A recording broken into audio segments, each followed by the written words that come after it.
Thank you very much, Niamh, and thank you for inviting us along. I'm delighted to be here to share our Heritage Week event that we had last year at Gallows Hill.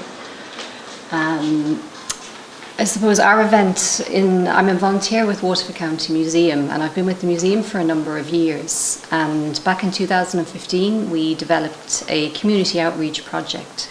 So it was a great way of us to really, I suppose, our Heritage Week celebrations were about celebrating heritage, and particularly, which is what I think is great about Heritage Week, is that we can shine a spotlight on less known heritage sites, which is very much what we've been doing with our group.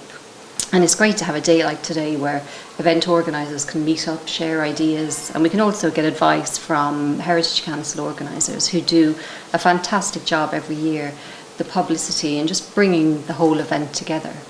Our event took place at Gallows Hill, and Gallows Hill is a very large mound. It sits just on the edge of Dungarvan town in County Waterford. The site's been neglected for decades, and it's become really the centre of antisocial behaviour with Halloween bonfires, which went on only up until recent years really. There was annual bonfires on the site. So it was back in 2015 we decided the origins of the site were completely unknown. So we decided to put together a community group, a museum outreach really, that would, I suppose, try and get the community involved, engaged, and get them to be part of appreciating the monument and maybe finding out a little bit about it. So since 2015, through surveys, geophysical surveys, archaeology, our volunteers have been revealing a really interesting site that spans over 600 years, beginning as an Anglo-Norman motte. This is the mound here in the corner, and as you can see there's a lot of black burning on top, and that's the remains from the bonfires, the Halloween bonfires. They have all stopped now, thankfully, they don't happen anymore. But originally the excavations showing that it used to be an Anglo-Norman motte. It was later refortified fairly significantly with large ditches around the Cromwellian period, so maybe the 1600s. And later again, it was reused as a gallows. And we've had a few surprises in between that as well, which I'll talk a little bit about as we go on. But really, it's about trying to develop a new positive story of the site. And we really wanted to engage as many people as we could. So Heritage Week last year was really the perfect opportunity to do that. There's so much publicity around Heritage Week, and we thought it was a great opportunity to really get people down to the hill and let them learn about what we're discovering really, and create a new story and move away from the negative story that's been around the site. So our Heritage Week really centred around a community excavation. So volunteers worked with professionals to really unravel the history of the site and try and find out what was happening. During the excavation, we also ran a medieval fair, and that was really a way to get people down to the site, get them to find out what we were doing, learn a little bit about the history. It was also important to get children involved, and so we had children working with artists to create temporary murals around the site. The site's surrounded by walling, so there's a lot of walls. So we worked with children just to really brighten the walls up a little and do a few temporary murals. We also had children excavating. The picture on the bottom corner there is the Irish School of Archaeology, and they worked with children to create and excavate. So I'll talk a little bit about that as we go along. But the main event really was the community excavation. So that ran the full 8 days of Heritage Week. And it was really volunteers working with professionals. The local community were invited to come along. There was absolutely no experience was needed. It was open to everybody to come down, have a go, and just see had they any interest in getting involved. But it was a great opportunity to unearth their own history and to learn a bit about excavating, which is something that the majority of people don't get involved with, but also learn about artefacts, cataloguing finds. So there was a lot that I suppose volunteers could get from the 7 days as well. And I mean, it was exciting to have the community actually revealing their own story.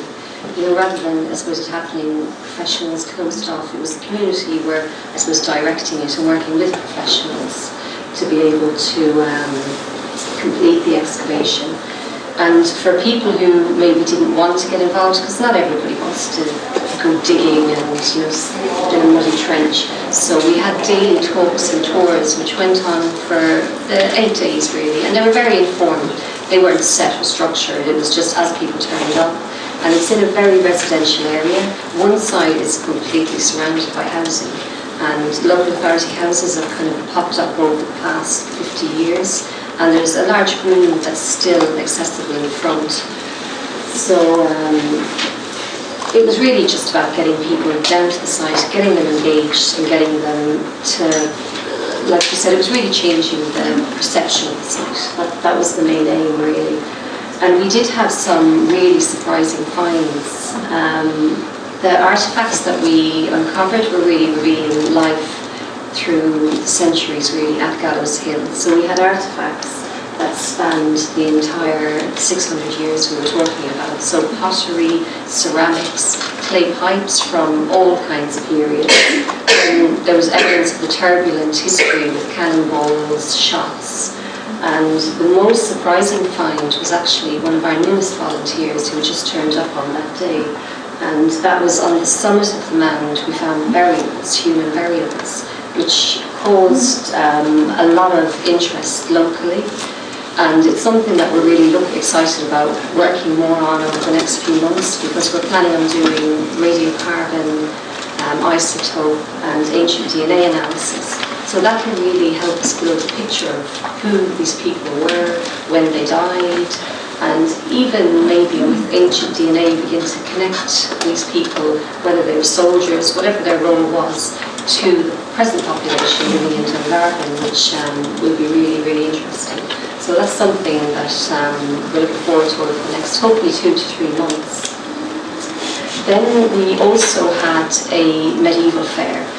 We thought about, I suppose, what we're finding really is that Gallows Hill is an important medieval site. So we really wanted to, I suppose, get people to come down and experience that for themselves. So visitors had the chance to take part in lots of medieval craft skills that went on right throughout the day.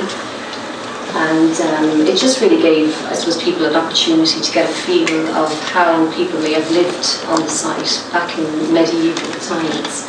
And it was a really fun day. It was really about children, adults, engaging everybody really in a fun and active way. And it was a really interesting day. It kind of broke up the dig. We had 8 days of excavation, so it was nice to, I suppose, see all age groups there enjoying themselves. And children really are, like Eugene was saying, are such an important part of everything that we've done at Gallows Hill since day one.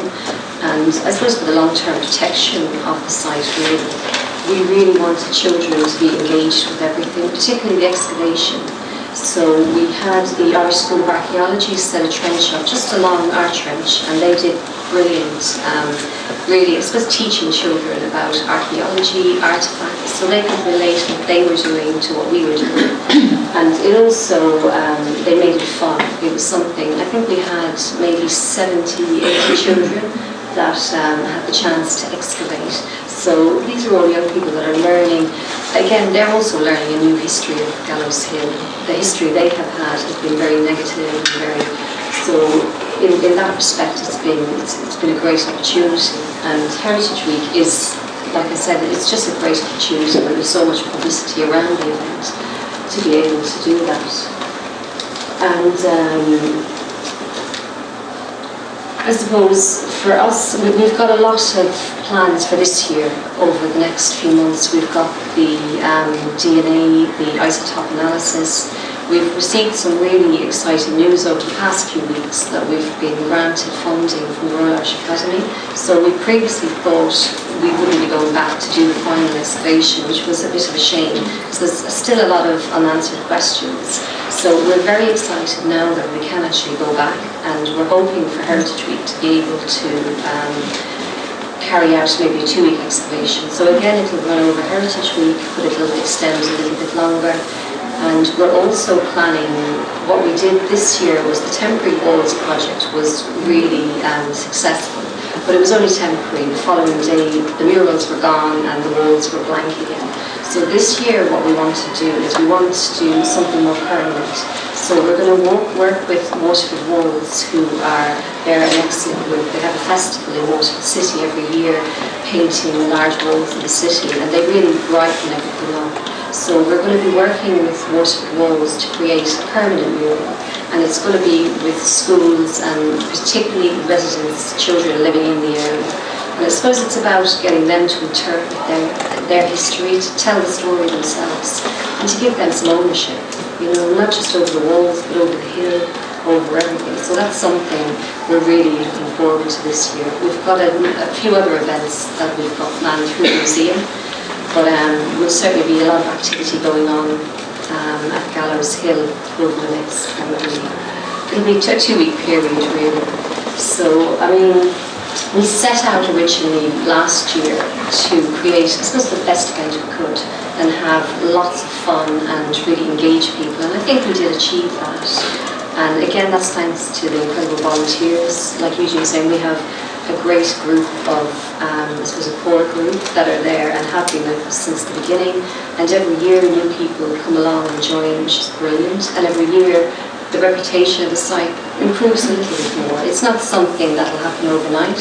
It's something that takes time. And Heritage Week is just a brilliant platform and opportunity for us to be able to use, I suppose, our promotion through social media, press releases, but then the publications that the Heritage Council do are just excellent. They extend to every county in the country, and I think that's definitely, it's a great opportunity for community groups to be able to, for 1 week every year, heritage becomes the centre of everything in every city, town, village. So that's really, I suppose, what we're trying to achieve with Heritage Week and with our projects. So we've had an incredible amount of fun, and it's been interesting. There's been, I suppose, a big learning experience from what we've done over the last few years. But yeah, I would definitely recommend that people make the most of Heritage Week and use it to shine a light on what they're doing in their project.